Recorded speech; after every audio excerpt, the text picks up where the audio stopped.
اله العالمین دی ام المؤمنین عائشه رضی الله عنها په خاطر باندې دا ایران داسې تباہ او برباد کړي او دا آمين آمين يا رب آمين العالمين يا رب العالمين. داسې ذلیله کړله که دا څنګه چې ذلیله یې تاسو دغه کنځل مه کوئ دا د صحابه او انتقام داسې الله یې له دوی اخلي دا د صحابه او انتقام داسې الله یې له دوی اخلي کاری صاحب دا todos da tawhin یو کاس پکې نه تویل ټول اسلام سیا کوي ټول توخین کوي تو عائشہ په بوکا بوکا واغې تو عائشہ چې غن ورته کوته وای تو عائشہ ستسملم تو غفور واغې تو عائشہ په بوکا بوکا واغې ما دغه استغفر الله دي زنديق اولاد نه ما عمر جان مک دي زنديق اولاد ما سيب زمن صبر نكي والله شي اوف يا الله يا الله يا الله هرڅه ما به خراب شي ټولو اله العالمین يا الله څه دی وسنه کې ځان له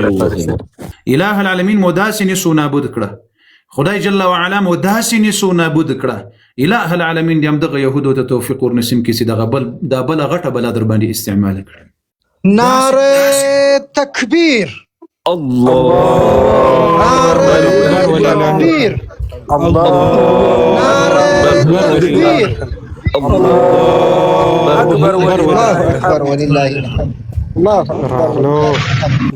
اے روافض مجسانو قسم په بالله چې الله تعالی به انتقام درنه اخلي ان شاء الله او اخیسته هم دی انتقام لا څوړوي اور هر څه هم داسې په لیکي ورته پښه کېږي چې په کم ځای کې دی سوځي او داسې مورب جل وعلا تباہ برباد کړ دغه د صحابه او توهین د صرف داسې ذلیله کړل استه دا د صحابه او نورم پسې زور ور کړی ای د صحابه او دفاع کوم ګوکړو کوي ونه کړی د صحابه او دفاع وس الله په يهودو باندې کوي الله په زناورو باندې بده دي صحابه او دفاع کوي دا یاد وساتئ هغه به شرف او به عزت ملایان او توایم چې په منافقین ملایان د سړي تر څنګه ولاړ دي او د ته قسم پردګونه جوړي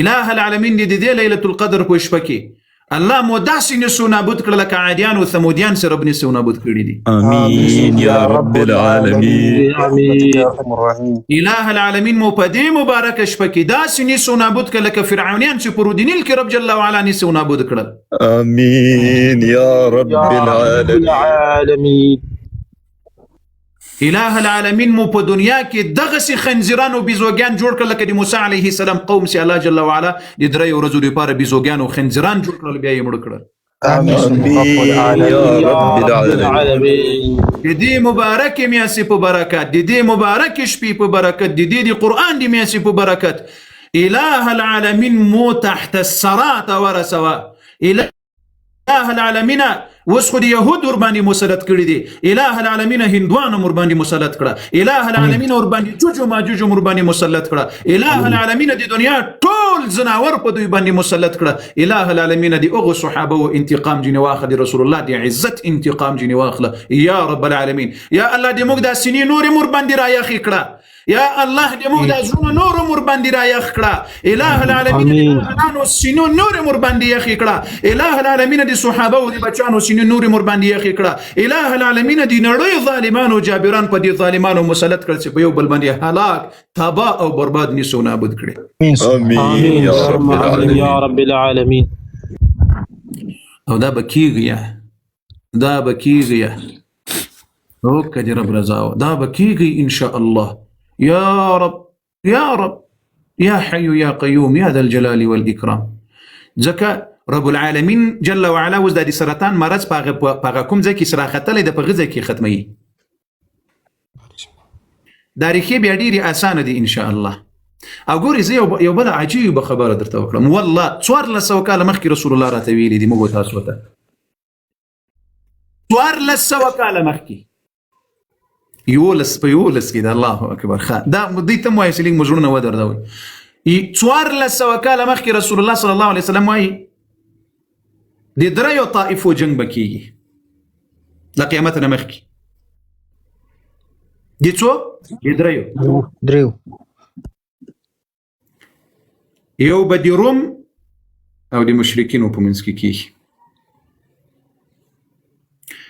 په والله دې حدیث ته چې زه ګورم د رسول الله خبره نن رښتیا سوې ده.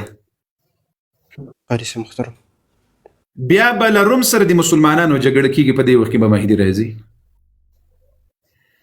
غلبت الروم في ادنى الارض وهم من بعد غلبهم سيغلبون.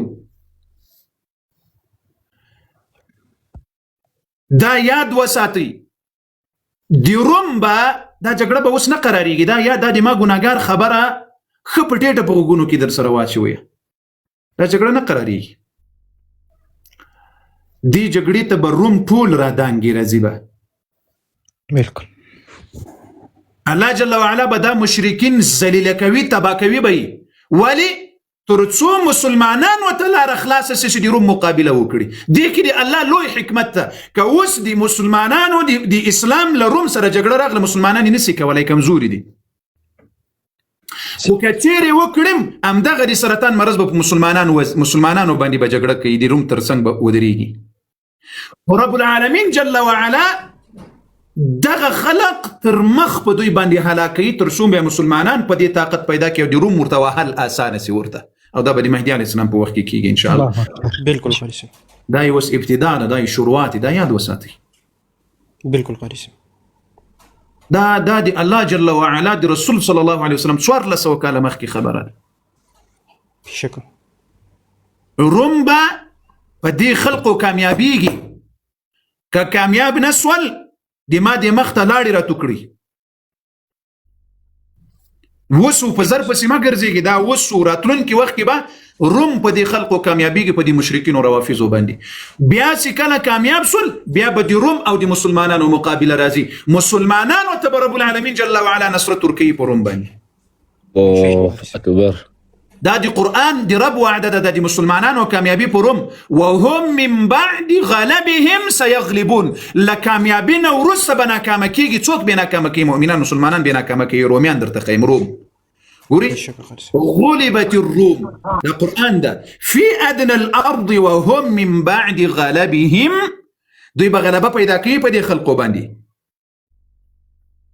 خو دې غلبې له کامیابي نه وروسته به په دوی باندې وهم من بعد غلبهم سيغلبون، بیا به الله جل وعلا مؤمنان مسلمانان په دې خلقو باندې غالبه کوي.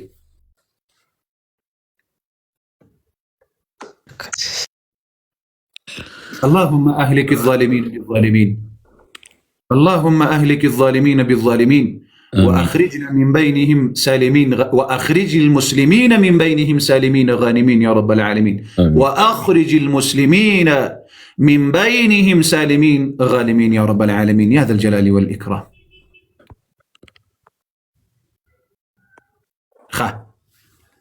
راځي په خیر زر کوي د ملګری څوک. سعید صاحب ګوره تاسو گزاره کوي کنه دلته کې نورم ناسي زمونږ هم زړونه دلته کې درديږي، خو تاسو کنزل مه کوئ ځکه موډریټر کوزم کې اوس سوي مې کولاوګه. السلام علیکم ورحمۃ اللہ وبرکاتہ. کری صاحب وعلیکم السلام. وعلیکم السلام. بس خبر ختم شو، خلک ورته پام کوي نه.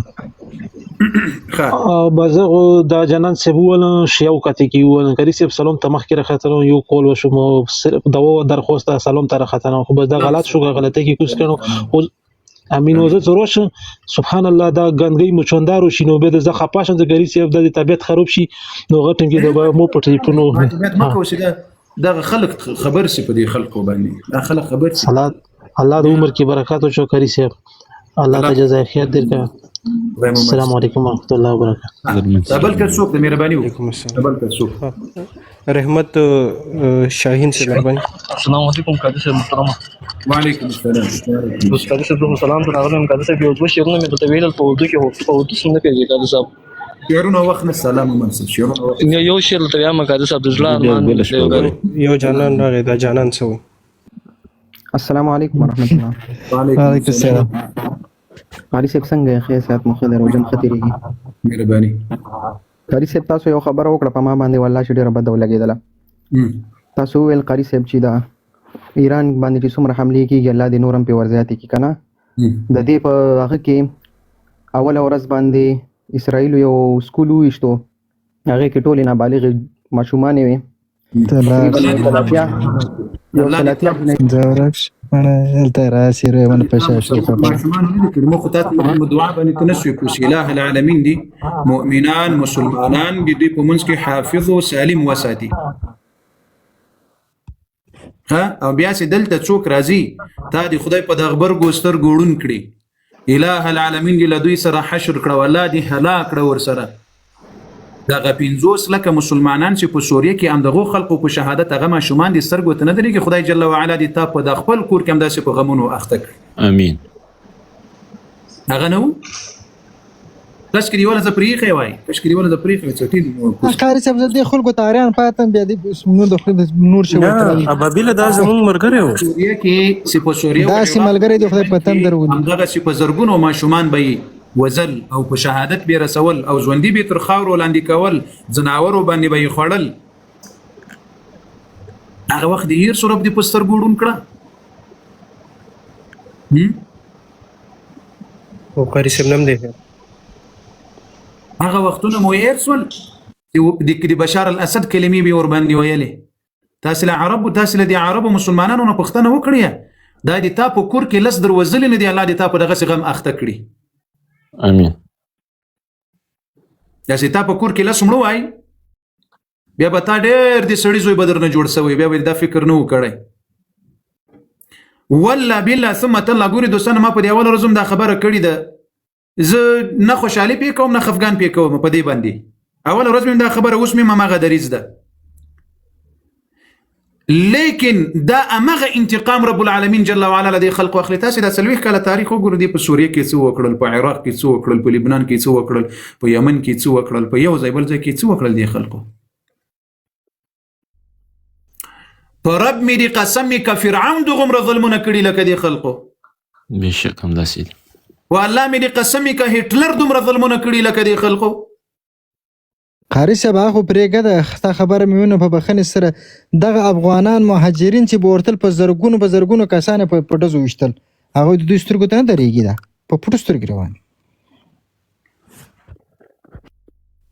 تا دا خبره وکړه تا دی خدای جل وعلا په د اخبار ګوستر ګوړون کړي تا دی دغه ماشومان ترڅنګ ولې هغه ماشومان نکړل یاد سي دی و کوري ولا سواتلس کسانو هم دغه روافض او مجوسیان د تاسو په خوا کې دي التي هغه وسلاغه دی ولې نکړل یاد خو بیا قصه بیا نه خرابېږي بیا به بيخي قصه ورانه سیرانه خو زه بیا راځي د خپلې پښتنې جواب کړی په دا سر سری ولې